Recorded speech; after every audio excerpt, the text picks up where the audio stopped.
আসসালামু আলাইকুম। আমরা মনে করি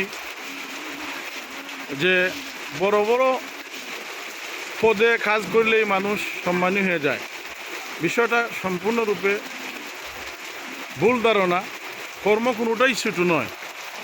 এই যে দেখতে পাচ্ছেন বৃষ্টি, প্রচণ্ড বৃষ্টির মধ্যে সিলেটে বৃষ্টিতে ভিজে আমার এক ভাই রাস্তা পরিষ্কার করতেছেন। আমি ওনাকে স্যালুট জানাচ্ছি তার এই মহৎ কাজের জন্য। মেঘে ভিজে সে জনসাধারণের রাস্তাটা যেন সুন্দর থাকে সেই কাজটা সে চালিয়ে যাচ্ছে। আমাদের সবার উচিত আবর্জনা রোধের স্বার্থে জনসচেতনতা বেশি বেশি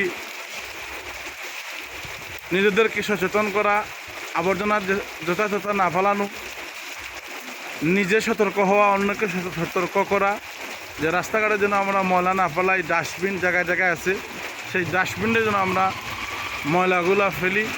এটার জন্য জনসচেতনতামূলক এই পোস্টের জন্য সবার কাছে আমি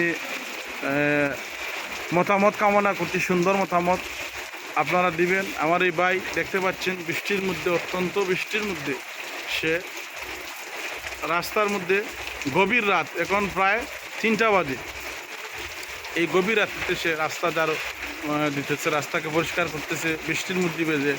রাস্তার আবর্জনাগুলোকে জমা করে সেটা আপনার থলির মধ্যে সে এই আবর্জনাগুলা জমা করে তারপর যথাস্থানে নিয়ে ফেলে দিচ্ছে, যাতে পরিবেশের দূষণ না হয়।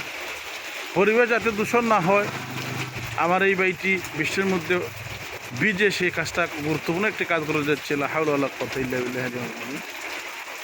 আপনাদের সকলের কাছে আমার অনুরোধ থাকবে ভিডিওটি বেশি বেশি শেয়ার করে জনসচেতনামূলক এই সমস্ত কাজে যাতে মানুষ উৎসাহ উদ্দীপনা পায়, ভালো কাজ করতে যেন মানুষ আপনার উৎসাহিত হয়, সেই স্বার্থে ভিডিওটি বেশি বেশি শেয়ার করবেন। ভালো থাকুন সবাই, সুস্থ থাকুন। আল্লাহ হাফেজ।